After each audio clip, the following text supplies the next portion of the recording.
Okay, good afternoon, everybody. Welcome to the third crop conversation of the week. Thank you for coming along. I want to introduce you to our very esteemed guests here. We have on my left Paul Ilona, Country Manager of Harvest Plus from Nigeria. We have Busi Mazia Dixon, who's the Senior Scientist, Food Nutrition Science Laboratory at IITA, also in Nigeria.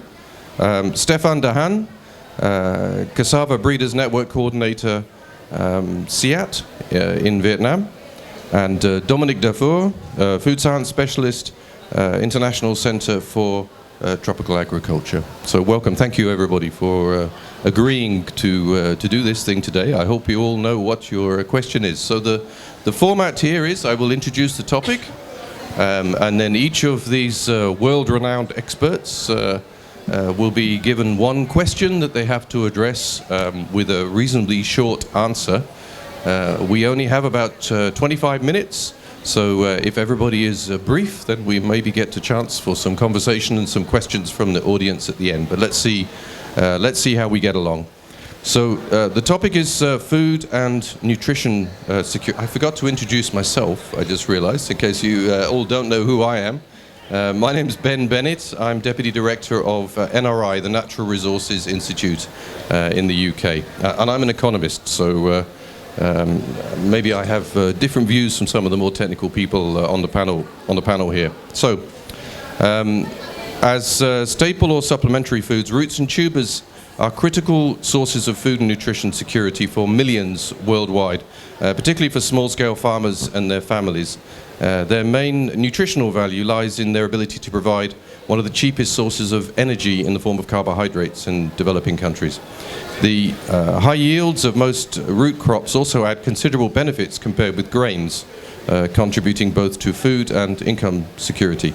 They can be important staple crops in areas where soil is poor and other crops may not grow well, often areas populated by the poorest people. They can also be processed and added into diverse ranges of foods and snacks, earning farmers a high income to purchase other staple foods such as rice. So obviously roots and tubers are very nutritious and very beneficial, but actually getting that nutrition in the right form and the right quantity to the people is rather a complicated thing. And we're about to start a new project for the Bill and Melinda Gates Foundation measuring post-harvest losses, and they asked us to measure nutritional loss.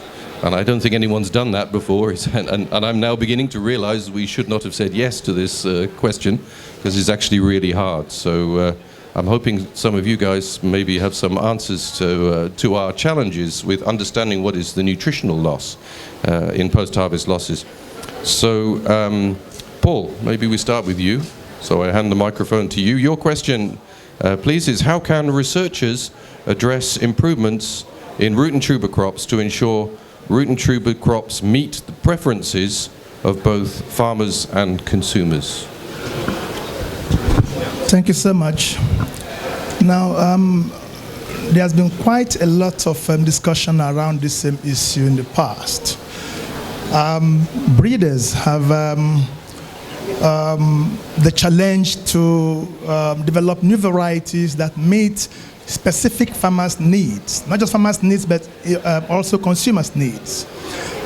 But then, if you look at what has happened in the past few years, you realize that the rate of adoption of new varieties has been on the very low side. The question is, why has this been so? And what can breeders do to improve the adoption of their new varieties? I think there's a disconnect at some point. And even though we've tried to look at participatory plant breeding, there needs to be an additional tweak to that.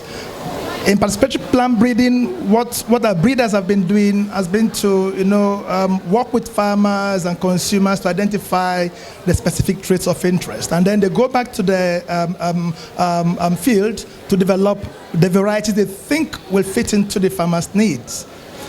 But then what's happening today is that because of increased commercialization, we are moving away from just addressing food security to also addressing income generation. We're beginning to have new demands from our farmers who are becoming commercially oriented. And unless we address these commercial demands, then to a very large extent, adoption of new varieties will not be on the very high side. What does this then entail? We expect to see farmer participatory breeding going on, but then we expect a feedback mechanism that enables breeders to know what to plug back into their breeding work. If I want to take a very specific example of what's happening, say, in Nigeria at this point in time, the challenge of micronutrient malnutrition is on the very high side. And with the support of donors, we are currently trying to see how vitamin A, iron, and zinc can become a lot more available to the average consumer. Now, if you look at the first batch of varieties that were developed, these were developed using information provided by farmers and consumers.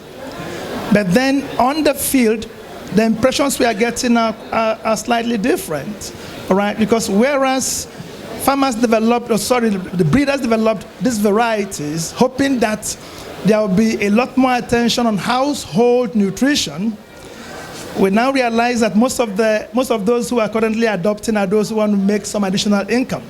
And so if they will make additional income, then there will be a lot of pressure on your plant architecture, especially for those who want to trade on stems.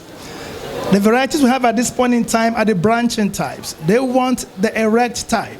So how are we going to address that? So we need a good feedback mechanism, but not focusing primarily on just food security. We should note that the era when food security was just the basis is beginning to drop. The average farmer needs food, but the average farmer needs a good source of income.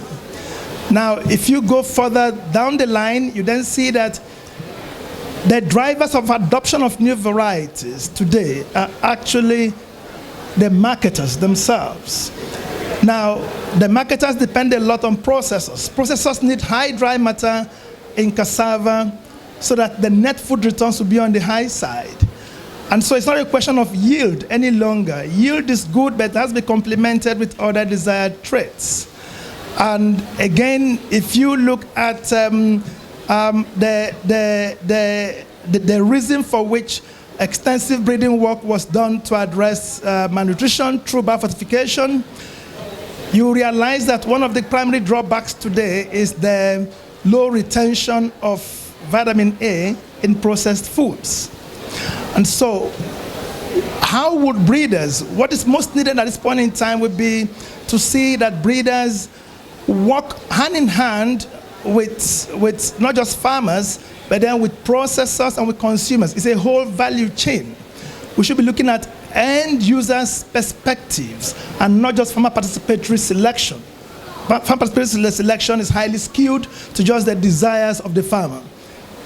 Very good. Excellent. Thank you very much.